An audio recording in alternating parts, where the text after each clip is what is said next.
বলেন বাইজিদের মা নিজেকে দুনিয়া থেকে নেওয়ার জন্য দরখাস্ত করলেন, নিজেকে কোরবান দিয়ে দিলেন যাতে বাইজিদ এই দুনিয়ার মানুষদেরকে রাস্তা দেখাইতে পারে। ঠিক না বেঠি?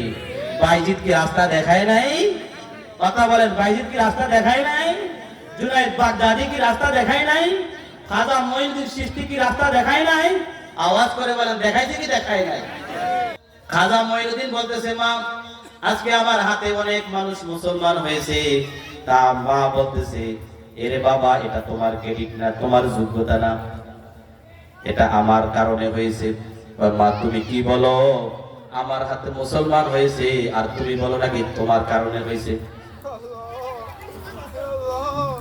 হযরতে খাজা মঈনুদ্দিন চিশতির মা বলতেছে, এরে খাজা, ও খাজা মঈনুদ্দিন, ছোটবেলায় যখন তুমি আমার বুকের দুধ পান করেছিলে, যতবার তুমি আমার বুকের দুধ পান করেছিলে, ততবার তোমাকে দুধ দেওয়ার আগে আমি ওযু করেছি।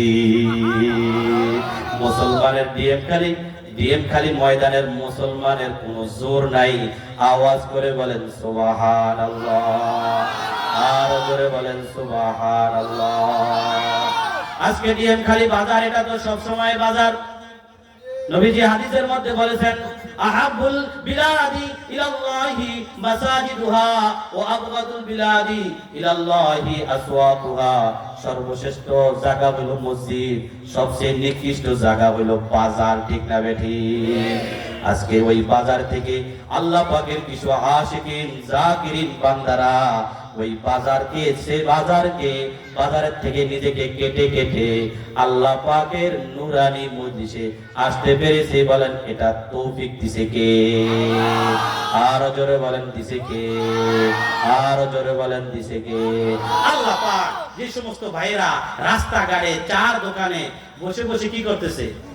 গল্প গুজব করতেছে, সময়কে ব্যয় করতেছে, আল্লাহ পাক ওনাদের দিলটাকে পরিবর্তন করে ডিএম খালি ময়দানে যাতে আল্লাহ আসতে পারে।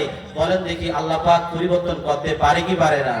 আল্লাহ পাক তাদের দিলটাকে পরিবর্তন করে দিন। সকলে বলেন আমিন।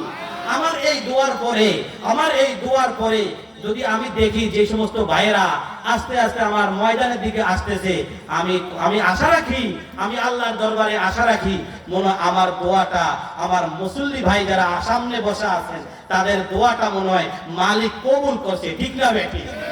আর জোরে বলেন, ঠিক না বেঠি? আল্লাহ পাক আমার ভাইদেরকে আসার তৌফিক দান।